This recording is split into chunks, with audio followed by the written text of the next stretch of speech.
রক্ষা পাবে কেমন করে?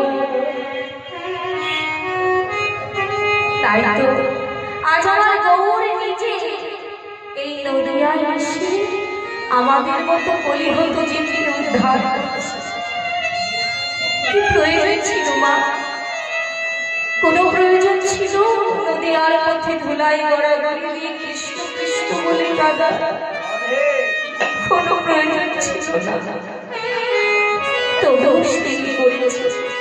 কেন জানো? গৌর হরি কেন এসেছে? এসেছে তার কারণ হলো, শোনো তবে একদিন বৃন্দাবনে রাধা গোবিন্দ একই শয্যায় শয়ন ছিল। রাধা রানী গোবিন্দর কোলে ঘুমিয়ে পড়েছে মা। এবারে যেই না ঘুমিয়ে পড়েছে, গোবিন্দ মনে মনে চিন্তা করছে, এই তো সুযোগ, আমি তো আগত কলিযুগে শ্রীকৃষ্ণ চৈতন্য মহাপ্রভু হব। তাহলে সেই মহাপ্রভুর দৃষ্টি আমি একটিবার আমার রাধা রানীকে স্বপ্নের ভিতরে দর্শন করাব।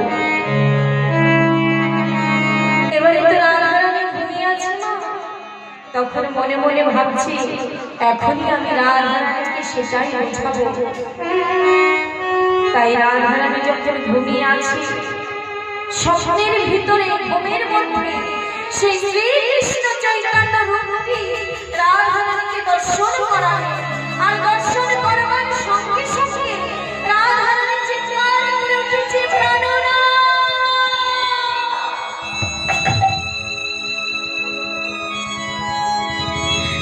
প্রাণনাথ!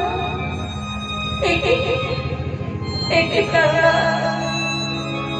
আমি দেখলাম প্রাণনাথ, বলো বলো, তুমি বলতে পারো আমি কি দেখলাম? গোবিন্দ বলছে, রানী কি দেখেছো তুমি? কি দেখেছো তুমি? আমায় একবার বলবে রানী?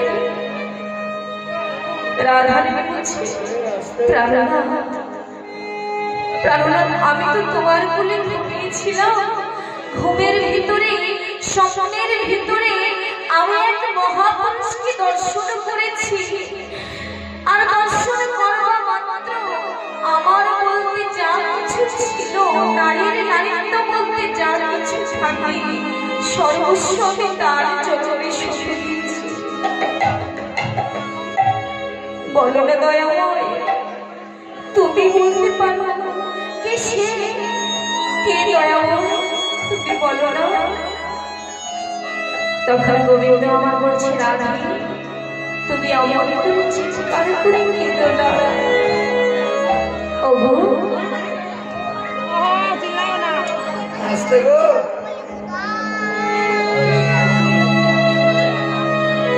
স্বপ্নের ভিতরে তুমি যে মহাপুরুষকে দেখেছ, সেই মহাপুরুষকে দেখবা মাত্র তোমার সর্বস্ব চুরি হয়ে গেল। হ্যাঁ দয়াময়, তাকে দেখবা মাত্র আমার মধ্যে যা কিছু ছিল আমি তার চরণে সঁপে দিয়েছি। বলছে, রাধা আচ্ছা বলো তো, স্বপ্নের মধ্যে তুমি যে মহাপুরুষকে দেখেছ, সে নিশ্চয়ই আমার থেকে দেখতে সুন্দর? রাধা বলছে, না প্রভু, তোমার থেকে দেখতে সুন্দর সে নয়। তোমার থেকে দেখতে সুন্দর সে নয়, তোমার শুধু পার্থক্যটা কি জানো? পার্থক্যটা হলো তোমার অঙ্গে নাচবে, তার অঙ্গে ছিন্ন বলিয়ে দেব। তোমার পরে মোহন মুরলী, তার পরে দণ্ড কোমল। তোমার মাথায় চাচর চিকরি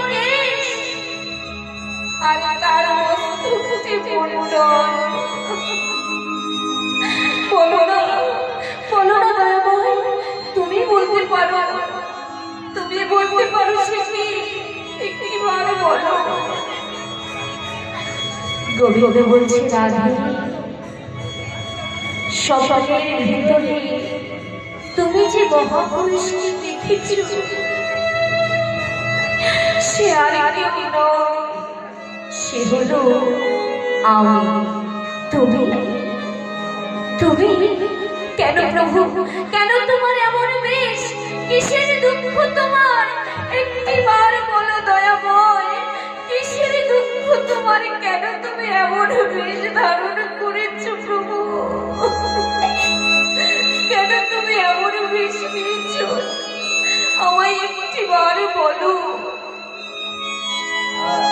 গোবিন্দ বলছে, রাধে, জানো তো এই বৃন্দাবনে আমার সকল কিছু আস্বাদন হয়েছে,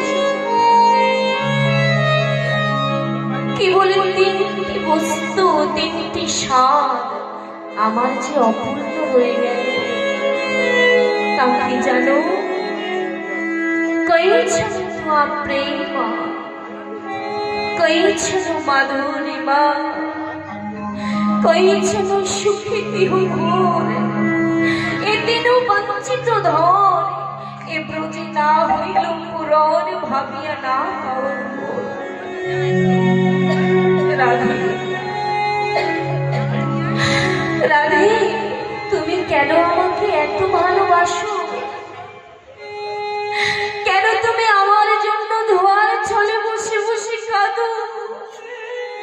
বলো, এই ভক্তরা আমার জন্য কেন ধুলায় গড়াগড়ি দিয়ে কাঁদে? কেন কৃষ্ণ প্রাণ কৃষ্ণ বলে কাঁদে? তা তো আমি এখনো বুঝতে পারলাম না রাধে। মহাজন এক পাশে দাঁড়িয়ে বলছে, গোবিন্দ, ওগো দয়াময়, তুমি বুঝবে কেমন করে? যদি তোমাকে বুঝতে হয় ভক্তরা তোমায় ভালোবেসে কেন কাঁদে, ভক্তরা তোমাকে ডেকে কি সুখ পায়, তাহলে তোমায় ভগবান হয়ে থাকলে হবে না, তোমাকে যে ভক্ত হতে হবে। আর ভক্ত হয়ে ধুলায় গড়াগড়ি দিয়ে কৃষ্ণ কৃষ্ণ বলে কাঁদতে হবে। তবেই তো বুঝবে ভক্তরা তোমায় ভালোবেসে কি সুখ পায়, তবেই তো জানতে পারবে ভক্তরা তোমায় কেন এত ডাকে। তখন রাধারানী বলছে, দয়াময়, দয়াময়, সে কিনা তুমি? হ্যাঁ রাধে, ভাবিয়া দেখিল মনে তোমার রূপ কান্তি বিনে, আস্বাদন কবু নয়, তাই তোমার রূপ কান্তি ধরি, তোমার প্রেম গুরু করি, নদিয়ায় হইব আমি উদয়।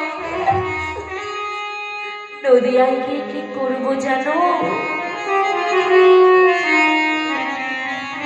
আমি ধুলায়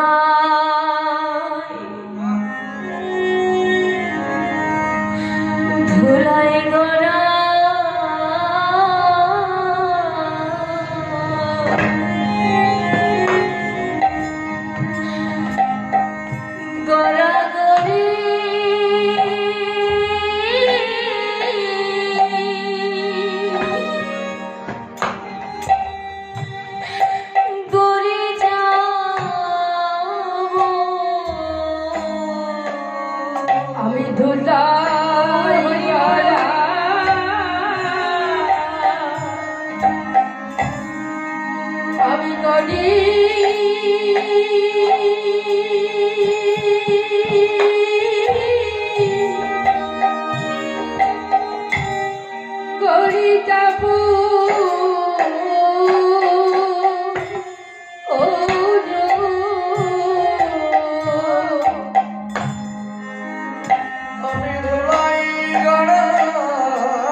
গড়ি গড়ি যাব হরধে দয়া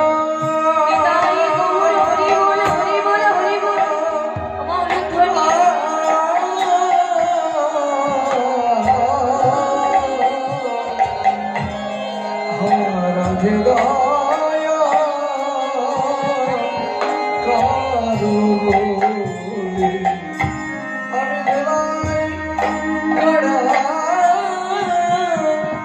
গড়ি যাব ও গো রাধে দয়া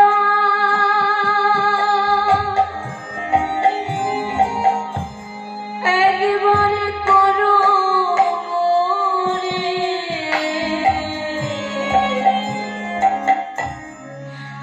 ও গো রাধে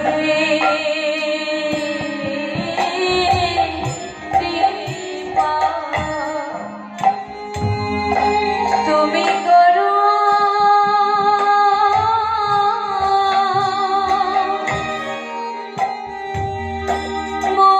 মোরে রাধে দয়া কদু বলে তোলাই গান করি যাবো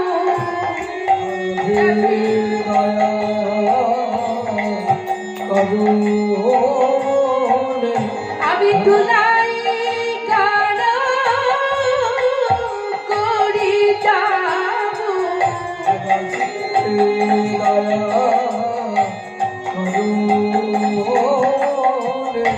আমি তোলাই গান করি যাবো দয়া করু বলে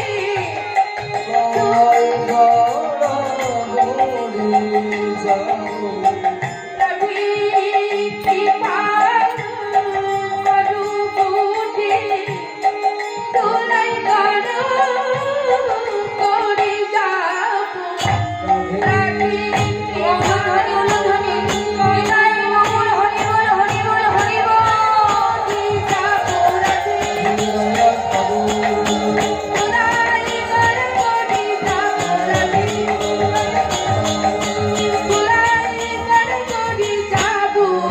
রাধে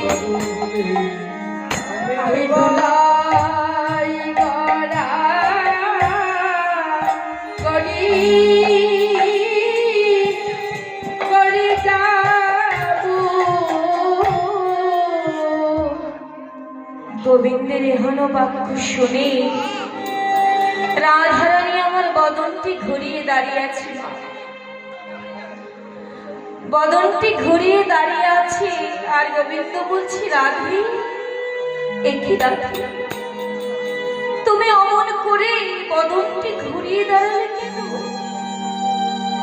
তুমি যদি আমায় অনুমতি না দাও তাহলে আমি যাব কেমন করে তুমি এমন করলে কেন রাধে তখন রাধারানী বলছি দয়াময় যে অঙ্গটি কমল হতেও সুকমল যে অঙ্গে চন্দন দিতে আমার হাতটি থর হয়ে কাঁপে সেই অঙ্গটি নাকি ধুলায় করা হয়ে যাবে নানা দয়াময় এ তো আমি শুনতে পারবো না বলি তুমি যাচ্ছ যাও আমি তোমায় বাধা দেব না কিন্তু ওগো দয়াময় তুমি যখন যাবে আমায় একটু সঙ্গে করে নেবে তো আমায় একটু সঙ্গে করে নেবে তো দয়াময় আমায় কোথায় রাখবে জানো আমায় ওপরে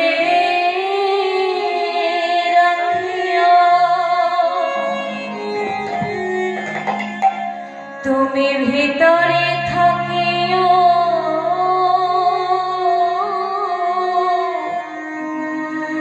নদিয়ায় যাইবে তুমি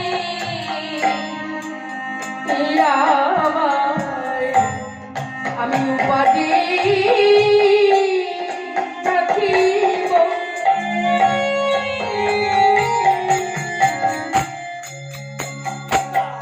তোমায় ভিখারি রাখিব নদিয়ায় যাইব আমি আমারও নাম লইয়া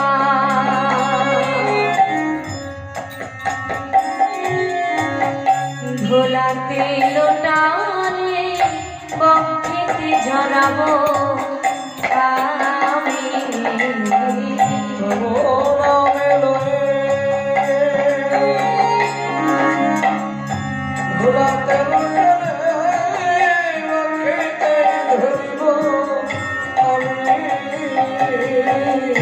অঙ্গে ধুলা লাগবে না গো তোমার অঙ্গে ধুলা লাগবে না গো তোমার অঙ্গে ধুলা লাগবে না গো বধূ তোমার অঙ্গে ধুলা লাগবে না গো আমি বক্ষ মাঝে তোমায় ধরে রাখিব অঙ্গে ধুলা লাগবে না গো আমি বক্ষ মাঝে ধরে রাখবো জানাই অঙ্গে ধুলা লাগবে না গো তোমার বক্ষ মাঝে ধরে রাখবো অঙ্গে ধুলা লাগবে না গো তোমার বক্ষ মাঝে ধরে রাখবো অঙ্গে ধুলা লাগবে না গো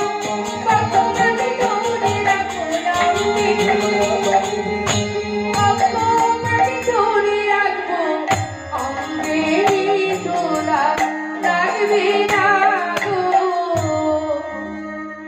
তাই তো তাই আমার রাধা কৃষ্ণ মিলিত তনু সেই গৌর সুন্দর অন্তরে কৃষ্ণ বাহিরে রাধা তাই না সেই গৌরাঙ্গ সুন্দর আজ আমাদের জন্য এই